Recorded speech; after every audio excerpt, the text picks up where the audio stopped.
One of the things that massively concerns me about the future of delivering great service to clients is so much of it depends on people that have great people skills, and the ability to listen, and the ability to and the want to care. I find that personally, in recruiting at Great Guns, we're finding that harder and harder and harder as the years go on. Do you think that that's a big concern for British industry? The more that we stop communicating with each other and the more we depend on social media. Okay, I think there's three things that you require for customer service. And partly it's about the alignment of your people. So that's what you're really touching on. How do you engage and motivate your workforce? Because there is absolutely evidence that suggests that a well-engaged, motivated workforce means that your consumers are generally, or customers are much happier, because we go that extra mile. We want to understand what that challenge of our customer is. But it's also about giving them the tools, so your processes that you put in place, your systems that you have, and actually about leadership. Because if the organisation, if customer service is talked about and understood in the boardroom, then you have a better chance of actually engaging your workforce in that. So it's about putting it as a priority. Am I concerned that we're not doing enough of that? I think there's, as I said before, there's no room for complacency. And clearly, ultimately, customer service is delivered through people. But it's not just about your front end people. It's about ensuring that everybody in the organisation is really clear about what your customer service strategy is, whether you work in finance, operations, or whether you answer the telephone or a face-to-face. Everybody needs to be really clear about what it is that you as your business are trying to deliver for that customer. Yeah. And the more that we can do that, and the more that we can reward and recognise people for the customer experience that they give, then the more effective our organisations will be. Yeah. So you've had the feedback from the conference now, and there was a question, what keeps you up at night, that I noticed that was around the table and people were filling that out. What was the main things that were keeping people up at night? Okay. Well, hopefully most people can sleep fairly soundly, which is a good thing. But I think it is about understanding that we're operating in a very different world. And what I mean by that, and we've touched on social media, that's fundamentally changing how we connect, talk to, listen to our customers. So how do we as organisations really use social media, and how we get the most out of social media? Secondly, I think changing business structures, which is probably something that I'm seeing more now. We've had 20, 30 years of quite similar management structures, whereas when you think about what we're operating in, much more global world, economic challenges that we've got, we're only as good as the last deal or piece of business or a relationship that we had. So for me, pulling all of that together, and as organisations being able to respond to that is probably one of the most critical things. So channel management, social media, different business structures, and a challenging economic environment.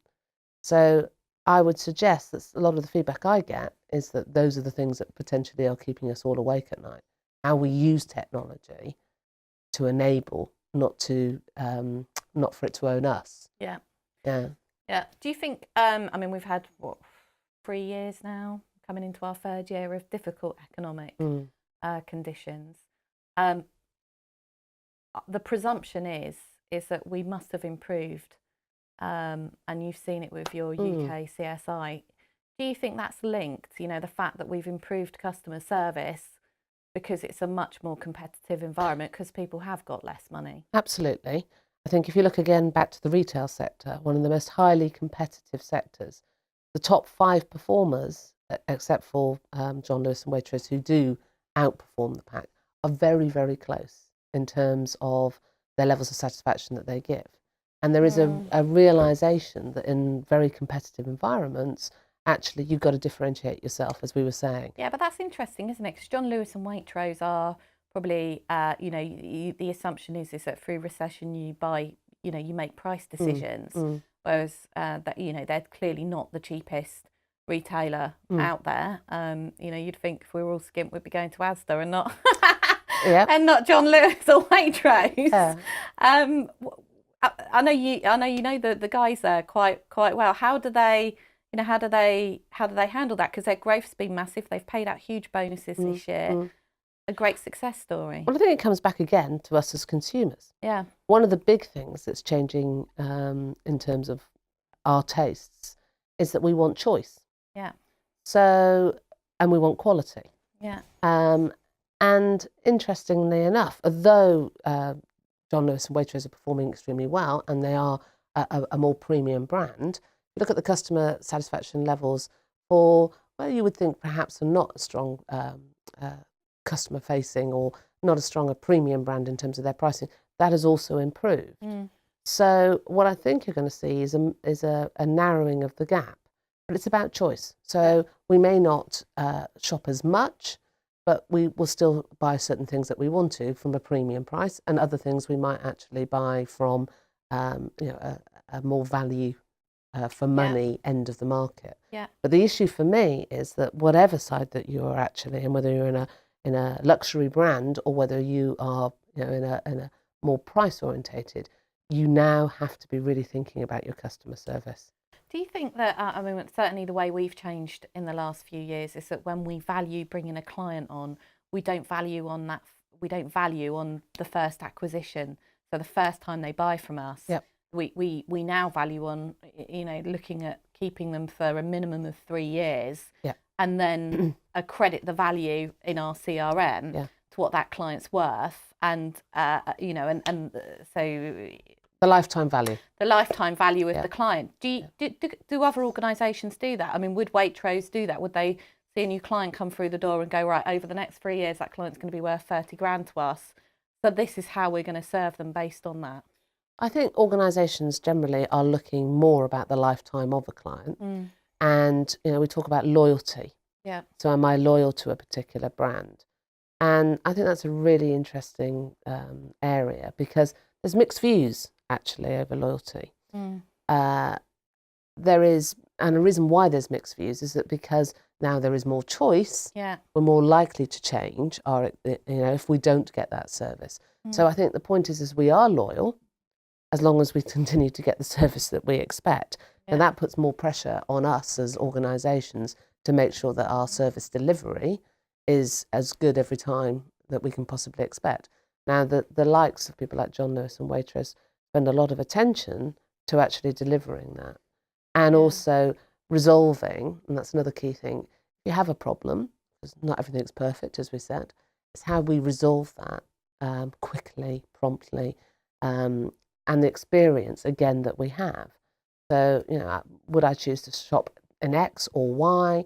Well, if I knew that if I'm going to have a problem and X actually resolves my problem, then I would probably be loyal to that. And again, actually, Liz, it's about complaint resolution. Those organisations, whether you're in retail or manufacturing or the automotive industry, if a mistake is made, but that is resolved quickly and managed appropriately, then we tend to be more loyal. Yeah. Because that's been a good experience.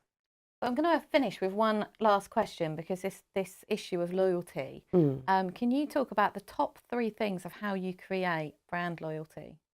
Blimey, Liz. Top 3, okay. I think for me, it's about consistency. Yeah.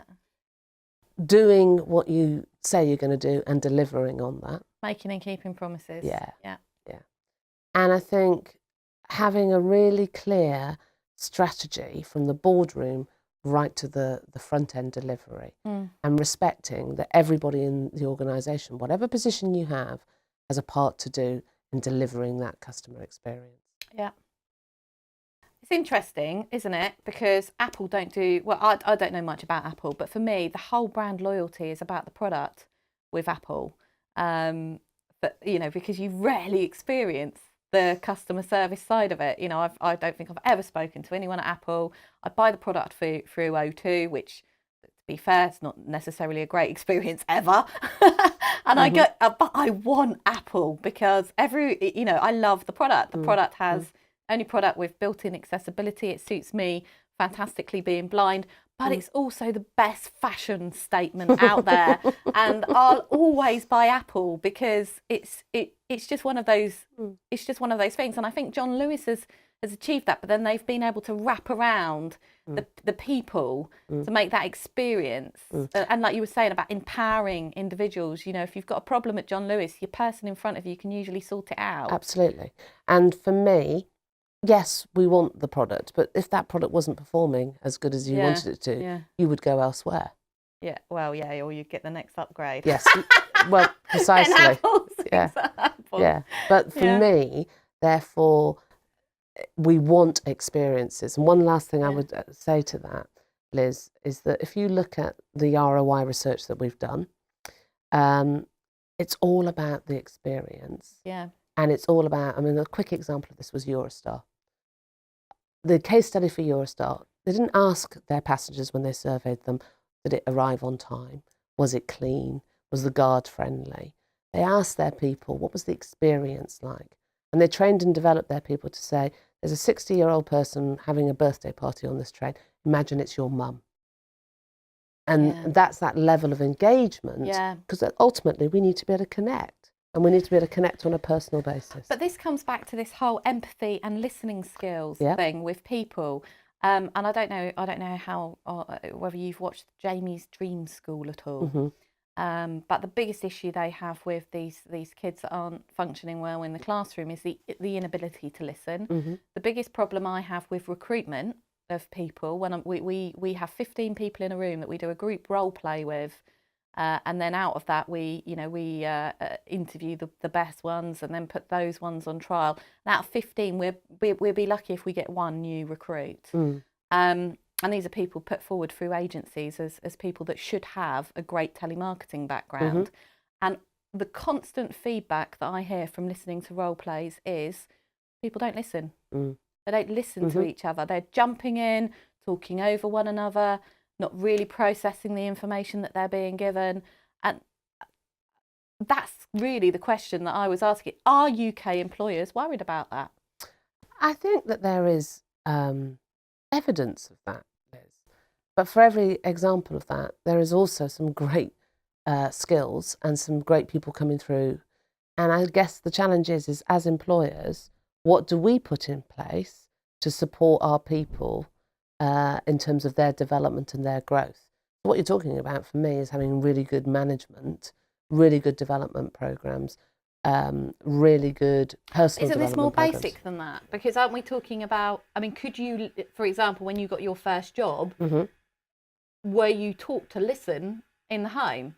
You know, that I'm just worried that skill is actually disappearing. The skill to be able to communicate. Well, clearly it's a challenge, and you know what you're talking about then is about families, how we're brought up, the whole sorts of experiences that we have.